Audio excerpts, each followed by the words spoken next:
Now in the soup, we fight the media's addiction to Charlie Sheen. A very interesting night of conversation. Have a telenovela freakout fiesta. You're wrong, dude. And make movie magic with RuPaul. Love it. Plus, more weirdos auditioning for Idol. Jeff Garlin gets close with Joel.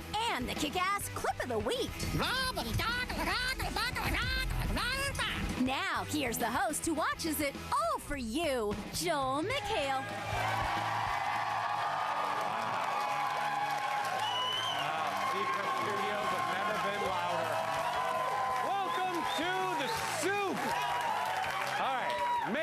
Maybe you don't understand what's going on in Egypt, but it's probably because you don't get what's at stake. Break it down for us, E.T. Network reporters in the middle of the crisis and risking their lives to bring you the news as it happens. Journalists have always entered dangerous areas. That's part of the thrill for them. But it's not such a thrilling backdrop for Hollywood actors. Angelina Jolie has been in talks to play Cleopatra in a 3D blockbuster movie that was set to film in Egypt later this year. With the political turmoil right now and bombs and tear gas and men on camels racing through the streets with sabers, it's very unlikely. I don't think anyone is going to insure a movie and the biggest movie star in the world in such a volatile area. I mean, men on mopeds with machetes, maybe, but camels and sabers? No go. Clearly, there's no Egyptian word for priorities. Like my hair. The Idol Circus traveled to Austin, Texas this week, where they were assured there were no girly men in the crowd. Completely and utterly heterosexual. Just want to throw that out there. Also, 100% celibate. Zero by choice. Mustache is pretty gay. Of course, there was one girly man there, but he was our girly man. Why did you name him John Wayne? He wanted a son that was rough and tough. Would have really sucked if I were your son, huh? No, you wouldn't be the way you are now, my friend. You'd be the toughest midget cattle wrangler this side of Galveston County, but every bit as pretty. In other news, Charlie Sheen's rehab is halting production of 2.5 Men, leaving 300 people out of work. But unlike you, they can literally claim they were out of a job.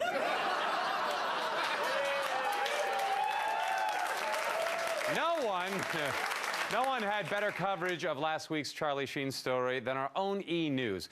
We told one of our reporters to go deep inside the story, and that reporter went really, really deep.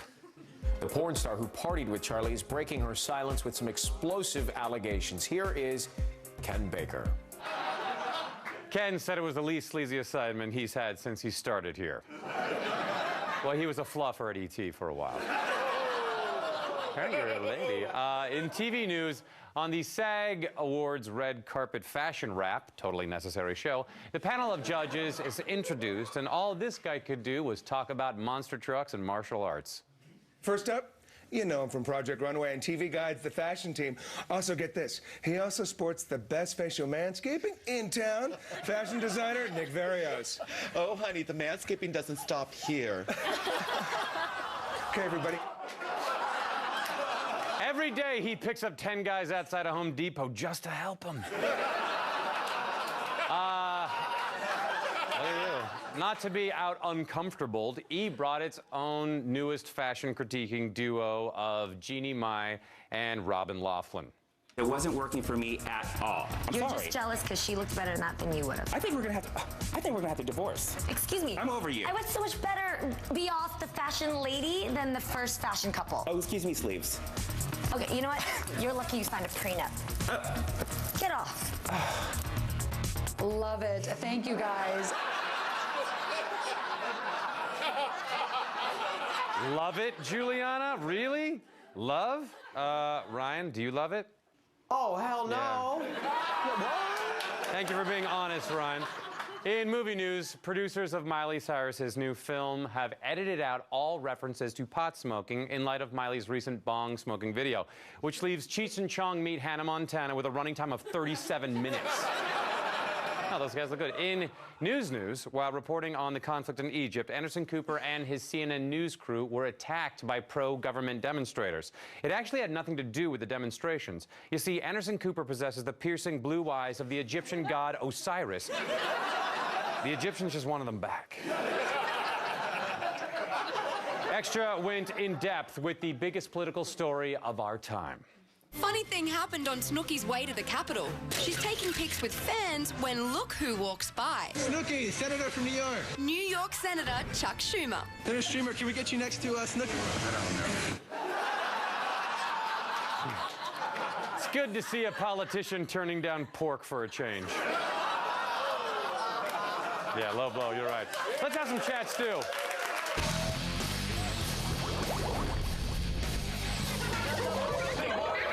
So meaty. On the Gayle King Show, Gayle addressed a recent controversy. Yes, my name is Gayle, and I love a good taco. Comments, Oprah? My vajayjay is painted. Maybe it's not real beef. I'm so sorry. With every day that we watch Good Day New York, we peel off another layer that is the onion, Greg Kelly. Our latest discovery is that his love for Charlie Sheen is only outdone by his love for relevant pop culture references.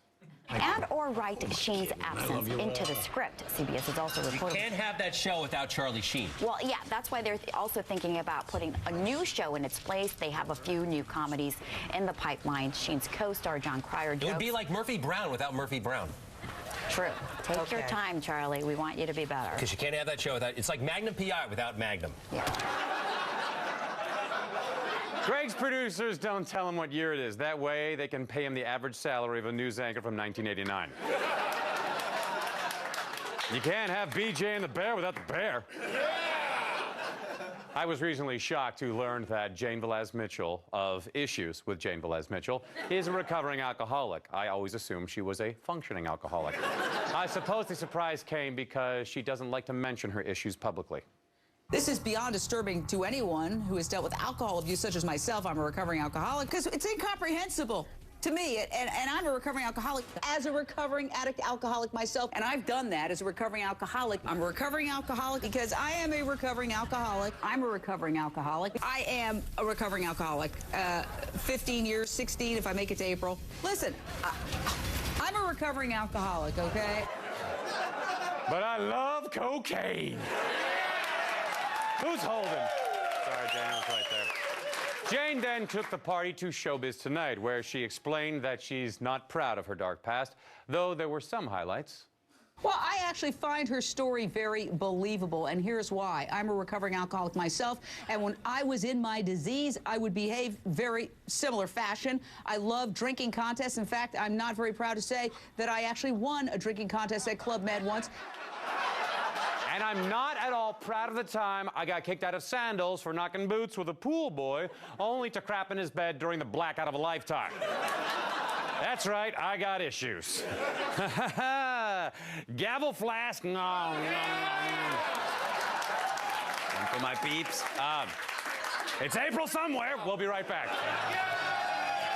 Stay tuned for Desperate Spinsters on The Bachelor, One Tree Hill's wedding weirdness, and the kick-ass clip of the week. Prepare to gather my eleganza.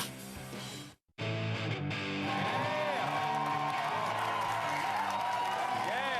welcome back. It was a huge day for residents of One Tree Hill. No, they didn't finally get that second tree they've been waiting for. But they did get to celebrate a long-awaited wedding of Brooke and Julian. Luckily, Brooke's mom busted out of the clink just in time to give Brooke a very special wedding day gift. What can I do for you? It's your wedding day. That doesn't mean that you can just show up. I thought I'd just stop by and give you this. Go ahead. It's definitely old, but I know it meant a lot to you. I can't believe you kept this. I remember the night you found it. You brought it to me and you said, "Someday, Mom, I'm gonna wear one of these." That show is getting awesome. was some Donnie Darko. Hey, look at this! It's Jeff Garlin, everyone! You showed your enthusiasm. Hi, Jeff. I can't believe I'm here, Joel. It's exciting. What are you doing here? I'm here to promote a comedy festival that Michael Moore and I host called the Traverse City Comedy Festival. And it's got Patton Oswalt, Jeff Ross, Bob Saget, myself, Michael Moore. And people should come to Traverse City, Michigan and see our comedy festival. Oh, but why are you wearing the same thing as me? I think it's just a coincidence, man. There's nothing, I mean, you know. So we have similar tastes. You're going to argue with that? Look, it's a coincidence. Why is there a graphic made for it? I don't know. It's just that it was up there. What do you want from Yeah, it's like you're trying to steal my wardrobe endorsement. No, that's crazy talk. Jeff Garlin suit by Ralph Lauren, shirt and tie by CK, jeans by Levi's. Doesn't it look good on a real man?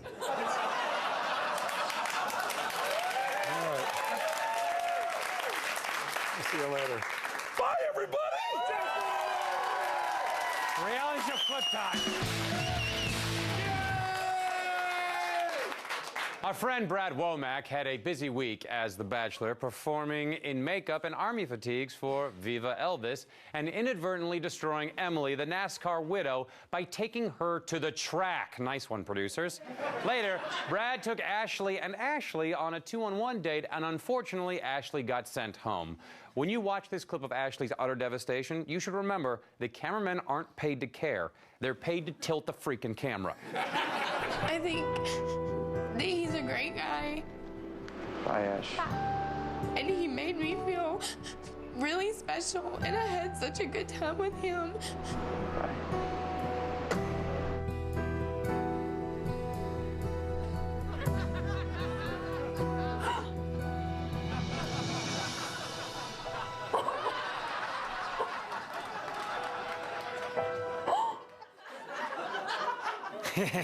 All right, good tilt, Jerry. Good tilt. Now, try to push in on her barren womb. That's good TV. Sons of Guns isn't just about the guns that Will Hayden makes. It's also about the people who use them, like this World War II veteran who makes a keen observation about human nature. My flamethrower wasn't quite that big.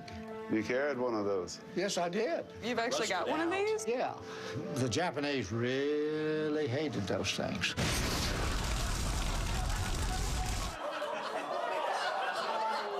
Good thing, too, because I doubt that show has any stock footage of Japanese soldiers high-fiving a Marine with a flamethrower. Flying Wild Alaska is a new show on the Discovery Channel about a family of Alaskan airline pilots who transport supplies to some insanely remote parts of the state. But how do you say it? Uniloquly feels a little less remote thanks to a local hero, Sam the DJ. Good morning, everybody. You're listening to KNSA here in Unalakleet. AM 930 at beautiful downtown Unalakleet. Just shut up and tell me what the traffic's gonna be like. There's a truck in my lawn again. We now take you once again to the men of Gold Rush, Alaska, who are in search of that elusive gold mining phenomenon known as the glory hole. And yes, they are still being led by who else? Jack Hoffman. Jack and Todd leased the claim from miner Earl Foster.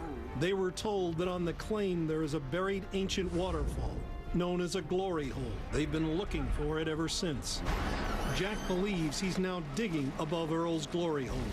Earl claims to have found 400 ounces in the glory hole that Jack is hunting. Jack may have just enough time to get to the bottom of the glory hole. It's the first time everyone has worked together. It'd be kind of like a shower. And their only chance is to find Earl's old glory hole. Jack Hoffman can't handle more disappointment. If he's going to come, he's going to be Earl's man. He just confirmed my suspicions that I was in the glory hole.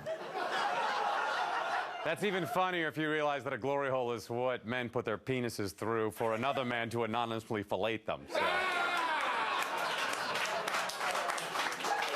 And now gay shows.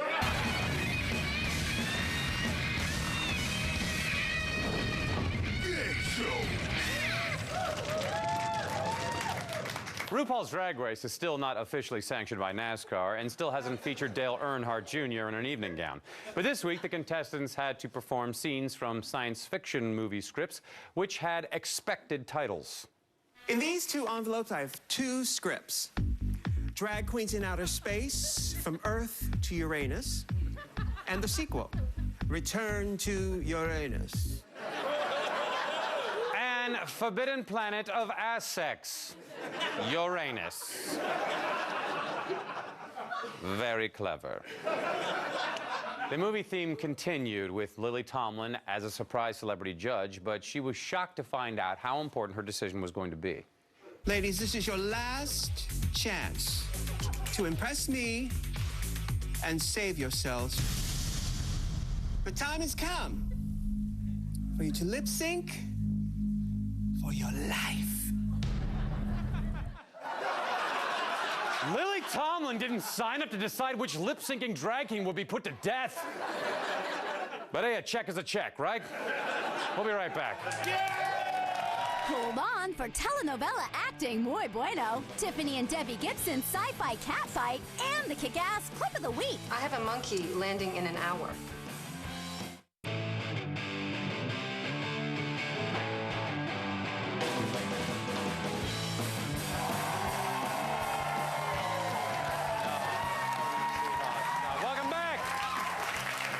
Now that the reboot of American Idol is underway, producers are already looking for ways to freshen up the franchise even more, and it looks like they've found it. They've waited for years. This is what I really want to do. They've traveled for miles. I'm from Nashville, Rossville, Franklin Furnace, Ohio. Now they've got just one shot to impress the judges. Stephen. Yes. Jennifer. Absolutely. Randy. Definitely. And Dr. Lee Farber. Love to suck the fat out of your ass. Bridal Plasty. Right here. All this. We could just suck a whole lot out. Talented singers across the globe are competing for fame, fortune, and plastic surgery. Wasting time. I think you're terrific. I think that's great. Thank you. Great. Get me an anesthesiologist. Finally, the worlds of competitive singing and elective surgery have collided. Okay, I'll suck, you sing. Energize. Definitely enough. No. Look at those choppers. We're talking full veneers. Sorry, buddy. They're singing their butts off and their double chins, and those boobs could use work too. You're going to Hollywood! And the OR. Bridal Plasty. This is major surgery. Only on Fox and E. Cause that's kind of their thing. Still a little crooked, dog.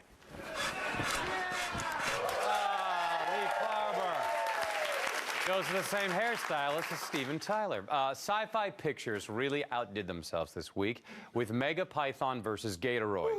An epic tale of monster animals, and I'm not even referring to the fact that it starred Tiffany and Debbie Gibson. You crazy, cold-blooded, snake-loving bitch! Yeah, we'll get to that in a second, Tiff. Here's the plot. Debbie steals a bunch of huge-ass pythons and releases them into the wild as an act of animal activism. One of these snakes eats Tiffany's husband, so Tiffany feeds steroid-enhanced chickens to alligators, creating the titular Gatoroid in hopes that they will kill off the megapythons. This is not well thought out. Then Tiffany and Debbie Gibson have an epic catfight in the aftermath, of which they actually say this. I think we're alone now. Yep, they really did that. Nothing could prepare me for the cameo of the decade, though. Why don't I introduce you to the star of this incredible night, our performer, Mickey Dolenz. Well, it's a pleasure to be here and support the preservation of the Everglades. Everybody, get in your cars and leave this area immediately. Everybody, leave. We have to get out of here now. Okay. Well, I'd like to start with one of my biggest hits from the 60s.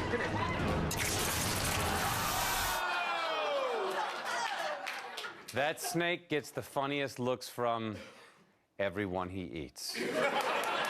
Look it up, kids. What I was talking about. Thanks, old people.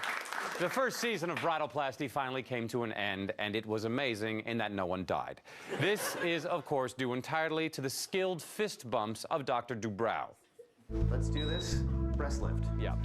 In the end, it was decided that Allison was the one who was too hideous to get married with her current face. Let's check out the big reveal.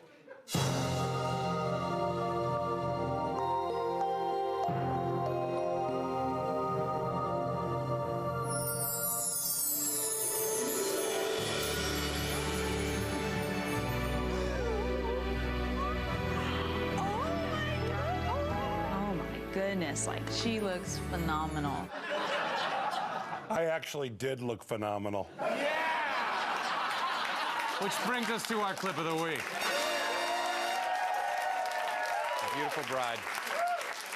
On Triunfo del Mor, the chickens have really come home to roost. After weeks of significant glances and pursing his lips, Maximiliano and Maria finally consummated their love in a steamy encounter. But the big story is evil Bernarda, who ran over Victoria and killed her own husband. Now she's begun fighting with pillows and seems really, really haunted by her past. So it's a maybe? We'll see you next week. Thanks a lot, Chef Garlin.